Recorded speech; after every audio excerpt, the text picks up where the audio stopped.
السلام عليكم ورحمة الله وبركاته ውድ ተከበራችሁ ወንድሞች እህቶች የትምህርታችን ተከታታዮች የዛሬው ትምህርታችን የሚሆነው من اخطاء المصلين የሚል ይሆናል። ባሳለፍነው ትምህርታችን እንደዚሁ ስለ ሰጋጆች የሚያሳዩትን ስህተቶች ያየን ነበርና ዛሬ ደግሞ نكمل حديثنا عن اخطاء بعض المصلين ሰዎች እኮ የተወሰኑት አካላቶች ከሚሰሩ ስህተቶች መካከል እና ያለን የተወሰነውን እንደዚሁም ራሳችንን ለማስተዋወስና ሌሎች ወንድሞችን ለማስተዋወስ ስንል ማለት ነው።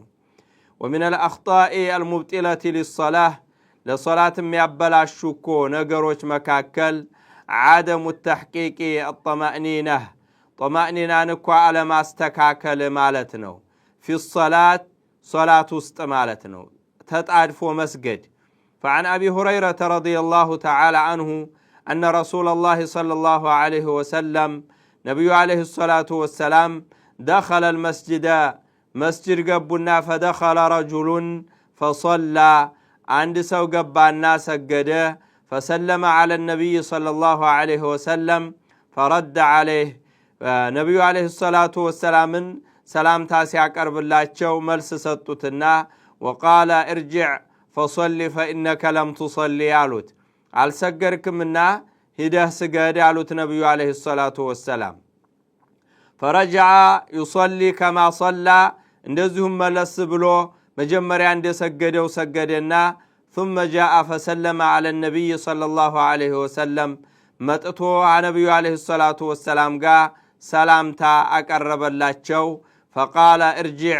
فصلي فإنك لم تصلي ተመለስና ስገድ أنت ألسجركم مالوت حتى فعل ذلك 3 مرات سوس جزي دقاقمو اسكادر رقدرس مالنو فقال والذي بعثك بالحق برقت باتككل بلاكه جيتايهن بن ما أحسن غيره فعلمني كذي بلاي ما سامر سلم مالشيل باكهم يصفل لقين قد يستمري بلو نبي عليه الصلاة والسلام إلى الشوال فقال صلى الله عليه وسلم إذا قمت إلى الصلاة ودي صلاتك يقومك جزي فكبر الله أكبر بله كبر آلوت ثم اقرأ ما تيسر معك من القرآن كان تقايا اللونك يتقرهن كقرآن أنبب ثم اركع حتى تطمئن راكعا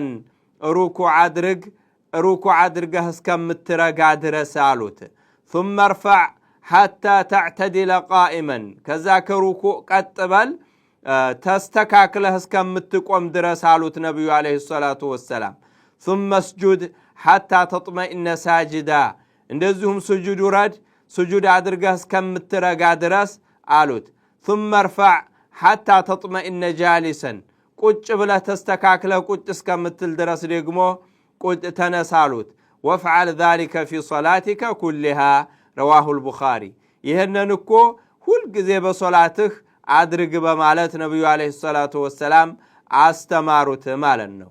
وتحصل الطمأنينة እንደዚህ طمأنينة እኮ ትገኛለይ باستقرار الأعضاء ሰውነቶች እኮ በመርጋታቸው ማለት ነው። وسكونها في كل ركن فعلي كالركوع والسجود والقيام والجلوس በእነዚህ ሁላ ተስተካክሎ ሰውየው እንትን እስኪል ድረስ መቀመጥ መቻል አለበት ማለት ነውና አለመርጋት ሶላትን ያበላሻል ማለት ነው። ሌላው ምንድነው ومن الاخطاء المبطله للصلاه عدم التلفظ وتحرك اللسان باذكار الصلاه እንደዚሁም በቁርአንና ዚክር በማድረግ ደግሞ ምላስን አለማላወስ አለማንቀሳቀስ ማለት ነው። አንዳንድ ሰዎች በቀልባቸው የሚቀሩ ይመስል አፋቸው ምላሳቸው ከንፈራቸው ሲተሐረክ ሲንቀሳቀስ አይታይም ማለት ነው።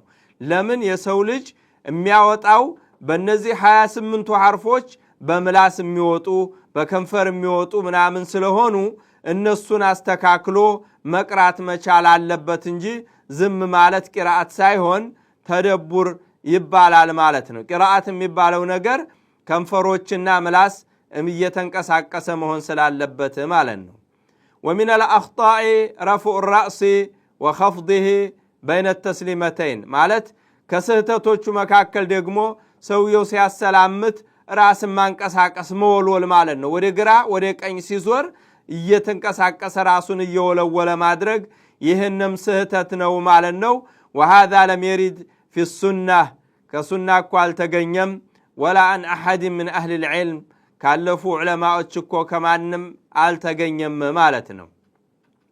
ليلا ومن الأخطاء المداومة على مصافحة المصلين እንደዚሁም ማለት ነው እኮ ከስህተቶች መካከል ሶላት ሰግዶ ከጨረሰ በኋላ ሰዎችን በጎረቤቱ ያሉትን እጅ በመጨበጥ ሰላም ማድረግና አላህ ይተቀበል ሚና ወሚንኩም እያለ ማለት ተቀበለ አላሁ ሚና ወሚንኩም እያለ ማለት ይህም ሱና የማያውቀውና የተፈጠረ ቢድዓ ስለሆነ ጥንቃቄ ማድረግ ይገባል ማለት ነው።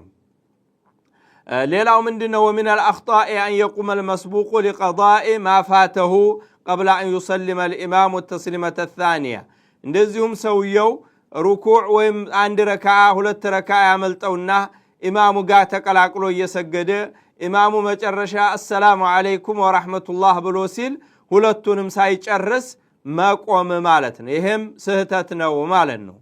ሌላው ምንድነው ومن الأخطاء إقامة جماعة ثانية ሌላን ጀማዓ ማቆም እኮ ነው في المسجد መስጂድ ውስጥ እኮ الإمام ما زال في صلاته ለምሳሌ ሰዎች ይገቡና ኢማሙ ተሸሁድ الآخر ላይ ሆኖ ሲያዩት ዝም ብለው ኢቃማ አድርገው መቆም ማለት ነው። ይህ ስህተት ነው ማለት ነው። وقد نهى أهل العلم علم ባለቤቶች እኮ ይሄን ከልክለዋል عن ذلك لما فيه من تفريق المسلمين ሙስሊሞች መለያየት ስላለው አይገባም ተገቢ አይደለም ማለት ነው። እንደደረሰ ኢማሙ ጋር መቀላቀል መቻል አለበት ከማንኛውም ሩክን ላይ ይሁን ኢማሙ ካልሆነ ደግሞ ኢማሙ ጨርሶ ካሰላመተ በኋላ እንጂ ቀድሞ ኢማሙ ሳይጨርስ ኢቃማ አድርጎ ማቆም የተወገዘና የተከለከለ ነው። በሌላ ትምህርት እስከምንገናኝ ድረስ ወሰላሙ አለይኩም ወራህመቱላሂ ወበረካቱ።